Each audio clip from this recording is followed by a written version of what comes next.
At Sun, our priority is to support students' dreams and hobbies. Balakrishna గారి fans అయితే ఇప్పటికీ ఆ సినిమా గురించి ప్రస్తావిస్తూనే ఉన్నారు. రీరిలీజ్లు అవుతూనే ఉన్నాయి. నరసింహనాయుడు మర్చిపోలేని ఒక సినిమాలాగా ఉండిపోయింది అనమాట అది. నరసింహనాయుడు విషయానికి వస్తే ఆ ఫ్యాక్షన్ బ్యాక్డ్రాపు అవి తీసుకొని బాలకృష్ణ గారికి కథ చెప్పి ఒప్పించటం, ఈ ట్రావెలింగ్ అంతా ఎలా జరిగింది సార్ అసలు? ఈ కథ పాస్ కావడానికి కారణం ఏంటంటే నేను రాయటము ఇండస్ట్రీలో ఉన్నటువంటి కాదు, భారతదేశంలో ఉన్న రచయితలందరూ ఫిల్మ్ ఛాంబర్లో ఉన్నారు. You name it, all the writers, Satyanand గారు, సత్యమూర్తి గారు, పరచూరి బ్రదర్స్, ఇంకా ఈరోడ్ సౌందర్, తమిళ నుంచి, కర్ణాటక నుంచి కొంతమంది, బాంబే నుంచి కొంతమంది ఉన్నారు. అంతమంది, పోసాని కృష్ణమూర్తి గారు, పోసాని కృష్ణమూర్తి గారితో అసలు స్క్రిప్ట్ మొదలైపోయి స్టార్ట్ అయిపోయింది as a police officer. Okay, అయిపోయింది. సో నేను కొత్తవాడిని, అక్కడి నుంచి వచ్చాను. నన్ను గోపాల్ గారు పిలిపించుకున్నారు. సినిమా షూటింగ్ స్టార్ట్ అయిన తర్వాత మళ్ళీ పిలుచుకున్నారా? ఎస్. ఓకే. తర్వాత నేను వచ్చాను. నేను వచ్చి చాలామంది ఉన్నారు, ఇండియా మొత్తం టాప్ రైటర్స్ ఉన్నారు. నేను ఊరికే పిలిచారేమో వినడానికి, చెప్పేసి వెళ్ళిపోదాం కదా అని అనుకుంటే నేను ఒక కథ అనుకున్నాను. ఇంటికొకడు బలి దానం ఇవ్వాలి, ఒక సమస్య పరిష్కరించాలంటే అని పంజాబ్లో ఉన్నటువంటి ఒక ప్లేస్లో నాకు ఇంటికొకడు దేశం కోసం మిలిటరీకి వెళ్తారు అనమాట. ఆ ఊరు వెళ్ళాను నేను. ఆ ఊరు వెళ్ళినప్పుడు నాకు చాలా బాగా అనిపించింది. సో దీన్ని ఎట్లయినా పోర్ట్రేట్ చేసి చెప్పాలనుకున్నాను.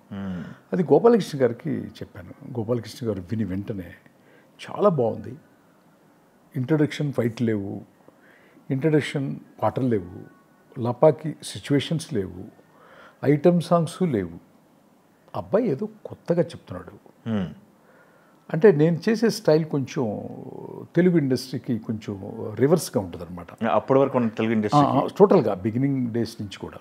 అంటే తమిళ నుంచి వచ్చిన సినిమాలు ఇక్కడ 50% సక్సెస్ఫుల్ సినిమాలు కాదు, 90% తమిళ నుంచి వచ్చినాయి. పాతి రామారావు గారు, నాగేశ్వరరావు గారు చేసినవి కానీ చాలా పెద్ద పెద్దవి అనమాట. అవి కూడా తమిళ నుంచి వచ్చినాయి. ద్రవిడ క్రియేటివిటీ వేరు, ద్రవిడియన్స్ క్రియేటివిటీ చాలా గొప్పది. దానికి ధీటుగా చాలా కష్టం అనమాట. ఆ ప్యాటర్న్లో చేశాను. ఫస్ట్ టైం ఒక ద్రవిడియన్ స్క్రిప్ట్ చేస్తే ఎలా ఉంటుంది, స్ట్రైట్ సబ్జెక్ట్ అనేది ఉంటుంది. అందుకోసమే మీకు ఇంపాక్ట్ ఎక్కువ ఉంటుంది సినిమా మీద. అది తెలియదు, అది బాహ్యంగా అభిమానికి అభిమానులాగా కనపడుతుంది, సామాన్యుడికి ఓ రకంగా కనపడుతుంది, రికార్డ్స్ చూస్తే పెద్దవి వస్తాయి. వీటన్నిటికి కారణం ఏంటంటే Dravidian style script making and screen play making అనమాట. అది దాంట్లో ఉన్న టోటల్ రహస్యం. Yes yes. ఓకే, గోపాలకృష్ణ గారు ఓకే అనుకున్న తర్వాత ఆయన ఎట్లా చెప్పాలి, వచ్చే జన్మ అంటూ ఉంటే అందరం కలిసి పుట్టాలని అనుకుంటాను. అంత మంచి దైవంతో సమానమైనటువంటి ఆయన బి గోపాల్ గారు. వాళ్ళ మధ్య పుట్టాలని ఉంది నాకైతే. అక్కడి నుంచి ట్రావెల్ ఇంకా మళ్ళీ హీరో గారి దగ్గరికి వెళ్ళిపోయిందా? ఇమీడియట్గా హీరోకి చెప్పేశారు. నేను చెప్పగానే ఇమీడియట్గా సేమ్ డే చెప్పేశాను బాలకృష్ణ గారికి. బాలకృష్ణ గారు ఓకే చేయడానికి ఒక ఆఫ్ ద రికార్డ్ అనుకోండి, ఓపెన్గా చెప్తాను కాబట్టి నేను ఏదైనా, సనాతన ధర్మాన్ని నోటితో చెప్పటం వేరు, సనాతన ధర్మాన్ని పాటించటం వేరు, సనాతన ధర్మాన్ని ఒంటి నిండా తీసుకొని నిత్యం, మీకు తెలుసో తెలీదో, నందమూరి బాలకృష్ణ గారు నిత్యం ఒక మంత్ర పఠనంలో ఉంటారు. ఇప్పుడు మనం మాట్లాడుకునేటప్పుడు కూడా సినిమాలో ఎలాగ చెప్తారు, అందరితో మాట్లాడతారు, పాలిటిక్స్ మాట్లాడతారు, సరదాగా ఉంటారు ఆయన. కానీ ఆయన మనసులో ఒక మంత్రం చాంటింగ్ అవుతూనే ఉంటుంది. నేను చెప్పిన కథకి ఆ మంత్రానికి కనెక్ట్ అయిందనమాట. ఓకే. సో దానికోసమని లక్ష్మీ నరసింహస్వామి ఆయన ఆరాధ్య దైవం ఆయనకి. అది నాకు తెలీదు. నేను లక్ష్మీ నరసింహస్వామి కథ చేశాను ఫస్ట్ టైం తెలుగు చలనచిత్ర పరిశ్రమలో, ఫస్ట్ టైం.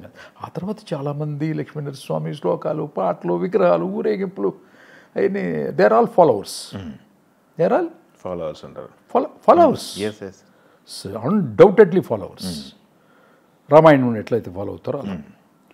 సో అది చెప్పినప్పుడు ఆయన ఇంపాక్ట్ మీకు తెలియదు. లోపలికి వెళ్ళి నన్ను తీసుకుని బట్టలు, అప్పుడే కథ విని బట్టలు పెట్టి నాకు స్వీట్స్ తీసుకొచ్చి ఇచ్చారనమాట గోపాలకృష్ణ గారు.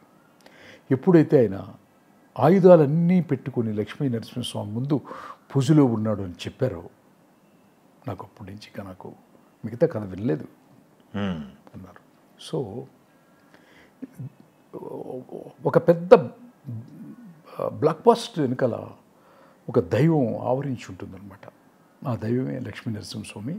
ఆ దైవమే లక్ష్మీ నరసింహస్వామి స్వరూపుడుగా ఈ భూమి మీద పుట్టి నిత్యం ధ్యానంలో ఉండే మీకు కనిపించే బాలకృష్ణ గారు కాదు, నాకు కనిపించే బాలకృష్ణ గారి యొక్క ధ్యానం,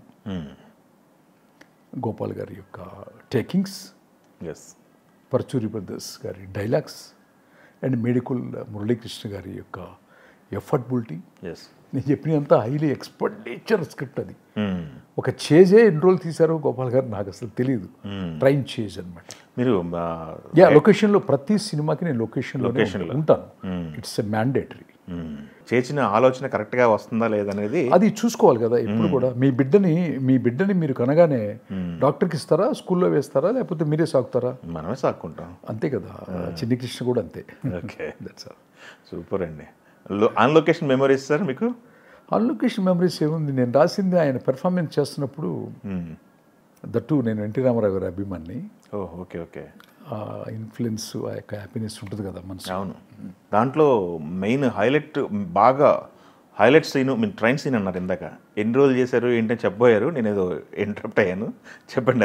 అది ఇంట్రెస్టింగ్ అనిపిస్తుంది. అంటే ట్రైన్ చేజ్ ఇప్పుడు అన్ని సినిమాల్లో మీకు యాక్షన్స్ ఉంటాయి. అవును, మీరు చూస్తే చాలా సినిమాల్లో బాలకృష్ణ గారు ఓపెనింగ్ ఫైట్, మళ్ళీ ఇమీడియట్గా సాంగ్, ఇమీడియట్గా హీరోయిన్ ఇంట్రొడక్షన్, అట్లా అందరికీ ఆల్ కమర్షియల్ హీరోస్కి అంతే ఉంటుందన్నమాట. ఇంక్లూడింగ్ సుమన్ గారు పోలీస్ ఆఫీసర్ వచ్చాడు, చేజ్ చేశాడు, ఫైట్ గీట్ అంతా ఉంటుందన్నమాట.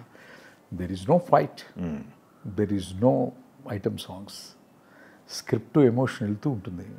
ఒక పెద్ద ట్రైన్ చేజ్ జరుగుతుంది. ఆ ట్రైన్ చేజ్ మొత్తం కంప్లీట్ అయిపోయి ఇంక అసలు దిగాల్సిన పరిస్థితి. అసలు వైలెన్స్ వద్దనుకొని వెళ్ళిపోతుంటాడు ఒక ప్రాంతం నుంచి ఇంకో ప్రాంతానికి పసిబిడ్డని తీసుకొని. అవును. ట్రైన్ కొడతారు, పగల కొడతారు, చేంజ్ చేస్తారు, పట్టుకుంటారు, పట్టాల మీదకి కూడా వెహికల్స్ తీసుకొస్తారు, పాసెంజర్స్ని పెట్రోల్ పెట్టి తగలబెట్టేస్తూ ఉంటారు. లోపల చాలామంది భక్తులు ఉంటారు, సామాన్యమైనటువంటి ప్రజలు ఉంటారు. ఇక దిగక తప్పదు అనే టైంలో బిడ్డని పక్కనుంచి దిగుతాడు. దిగినప్పుడు అన్ని వెపన్స్ పారేసి ఎటోడడు చిందరవందరగా పారిపోతారు అనమాట. దానికంటే మొన్న వివి వినాయక్ గారు, గౌరవ ది గ్రేట్ డైరెక్టర్, ఆయన అంటారు దానికంటే హీరోయిజం సీను, దానికంటే ఎలివేషన్ సీను ఏదైనా ఉంటుందన్నా ఈ భూమి మీద అన్నాడు వినాయక్ గారా. సో అట్లా ఎక్కడ ఉండదు ఈ భూమి మీద. It's all God given episode. Just నేను రాసింది కాదు, లక్ష్మీ నరసింహస్వామి రాసింది. ఊరికే ఆ యొక్క ఎంటైర్ చేజ్ ఫైట్ మాస్టర్ తీయొచ్చు, డైరెక్షన్ చేయొచ్చు, కానీ నా స్క్రిప్ట్ బుక్లో ఉంటుంది మాత్రం. ప్రతి టర్నింగ్, ప్రతి మూమెంట్, ప్రతిదీ కూడా అనమాట. Just everything designed by me, executed by the director, fight master. నుంచుండి ఇటు తిరుగుతారు అంతే, ఫట్ అయిపోయింది. అదిరిపోయింది, మామూలుగా కాదు. Excellent sir. ఒక రిజల్ట్ తర్వాత సార్, రిజల్ట్ చేస్తున్నప్పుడు ఎవరైనా బాగా రావాలి, మంచి సినిమా చేయాలని చేస్తారు, కానీ అదొక సెన్సేషన్ అవుతుంది అని ఎవరు ఎక్స్పెక్ట్ చేయలేదు. మీ పరిస్థితి ఏంటి సార్? సెన్సేషన్ అయిన తర్వాత, రిజల్ట్ వచ్చిన తర్వాత ఇండస్ట్రీ పరిస్థితి ఏంటి? అంటే ఇండస్ట్రీ పరిస్థితి గురించి నేను పెద్ద నేను చెప్పాను కదా ఇంతకుముందే చెప్పాను. నేను ఇండస్ట్రీయో మిగతా వాళ్ళ సంగతి నాకు టైం లేదు. First I feel very proud because of ఒక మంచి కథని నన్ను నమ్మి నాకు అవకాశం ఇచ్చినటువంటి ప్రధానంగా బాలకృష్ణ గారికి, డైరెక్ట్ చేసిన బి గోపాల్ గారికి, మేడికొండ మురళీకృష్ణ గారికి, ప్రచూర్ బ్రదర్స్ నన్ను చేసిన దానికి మాత్రం తెలుగు ఛానల్ ముందుగా అందరికీ నమస్కరిస్తున్నాను ఇంకొకసారి. Okay, they are the great people.